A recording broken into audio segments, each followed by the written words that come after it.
Monsieur le directeur général du Bureau international du travail, Mesdames et Messieurs les représentants des partenaires sociaux à travers le monde,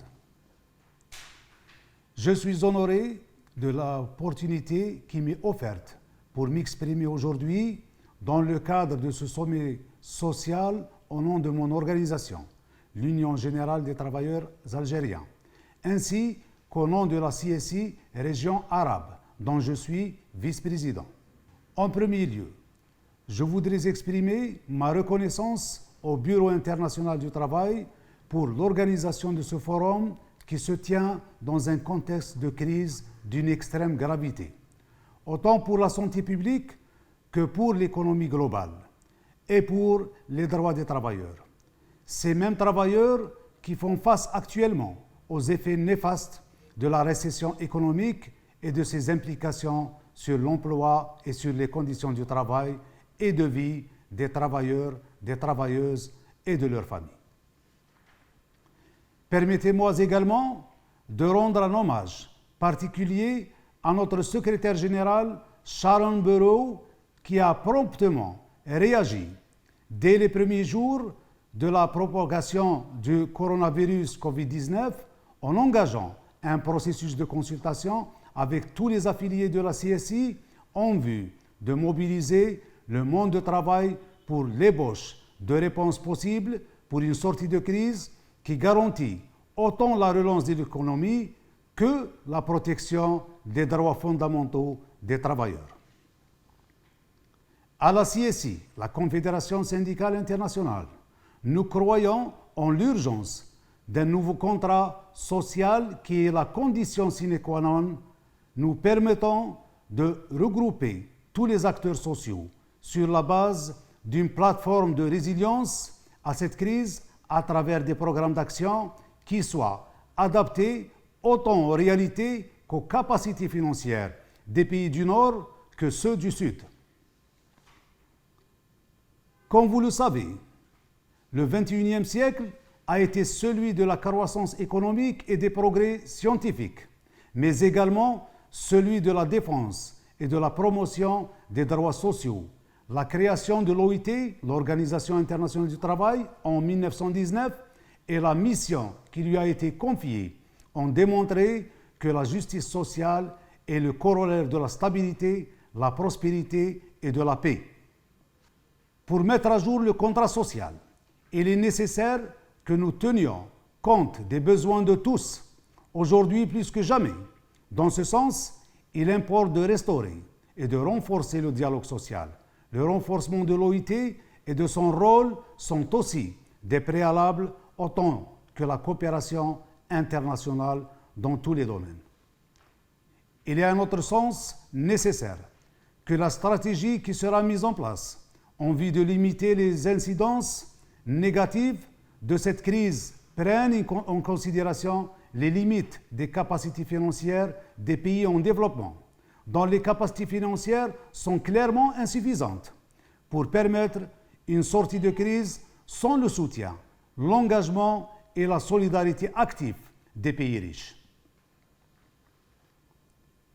Que ce soit en ce qui concerne les politiques de la santé publique que celles de l'investissement ou bien de la production, il est impensable, à notre avis, d'avancer des solutions qui ne tiennent pas en compte ou en considération les réalités des pays en voie de développement.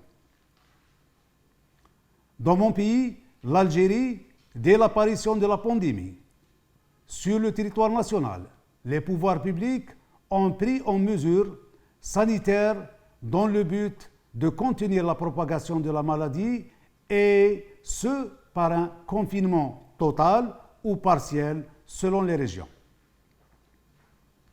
Il est évident que des répercussions économiques et sociales ont découlé de ces mesures. Une concertation a eu lieu entre les membres du gouvernement, les partenaires et le patronat dans le but de dégager des solutions à même d'amortir les effets négatifs de cette situation sur l'économie et les travailleurs. Sur le plan social, on peut citer la mise en congé exceptionnelle rémunérés de 50% au moins des effectifs, que ce soit l'administration publique ou bien le secteur économique, public et privé. L'impact économique sur les prises en charge par des mesures fiscales à court terme par les rééchelonnements de toutes les déclarations fiscales.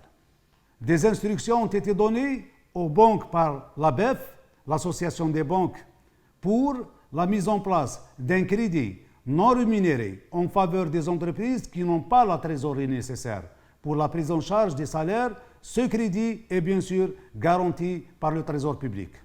Une évaluation globale de l'impact sera appréciée et des mesures appropriées seront dégagées.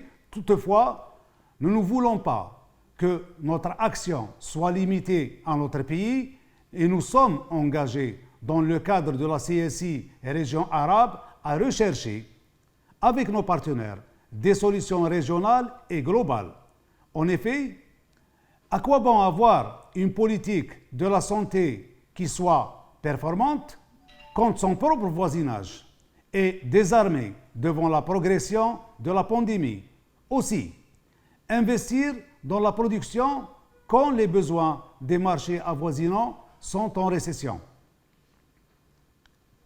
En conclusion, je dirais que nous avons tous besoin d'une stratégie internationale globale, juste, équitable et équilibrée, capable de limiter d'une façon durable les effets du Covid-19 et de pandémies à venir.